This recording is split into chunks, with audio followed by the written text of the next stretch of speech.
À Paris, le peintre congolais Chéri Samba expose au musée Mayol une soixantaine de ses tableaux grand format qui caricaturent des scènes de la vie quotidienne dans son pays. Il explore tous les sujets, du trafic d'armes international au rapport employeur-salarié ou encore les prochaines élections prévues en RDC. En dehors des élections, je peins toujours la vie quotidienne comme elle se passe. J'ai toujours dit que moi, mon travail, c'est comme un peu le travail des journalistes, hein.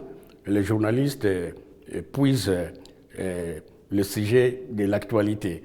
S'il n'y a pas de sujet, les journalistes n'auront pas son travail. Donc c'est ce que je fais moi aussi. Chacun de ces tableaux fiche le spectateur sur place. Grâce à des compositions colorées, uniques, tantôt narratives, tantôt dénonciatrices, l'artiste de 67 ans reste assez pessimiste à l'approche des prochaines élections en J'ai RDC. l'impression comme elles ne seront pas de bonnes élections. Parce que il me semble que le fichier n'est pas bien conçu.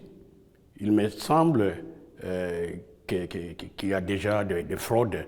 Ça, en tout cas, c'est mon point de vue. Chéri Samba s'est découvert très tôt une vocation pour le dessin et a commencé à peindre des enseignes publicitaires et des bandes dessinées à 16 ans à Kinshasa. Il y vit toujours et a ouvert son atelier en 1975 avant d'être révélé en France en 1989 dans une exposition intitulée Magicien de la Terre au centre Pompidou. J'aime approcher les gens et à regarder mon travail. Et pas seulement les couleurs, hein, parce que j'ai aussi une technique de mettre un peu de bile pour encore rapprocher celui qui regarde mon tableau, donc qu'il s'approche et qu'il rentre au-dedans du tableau.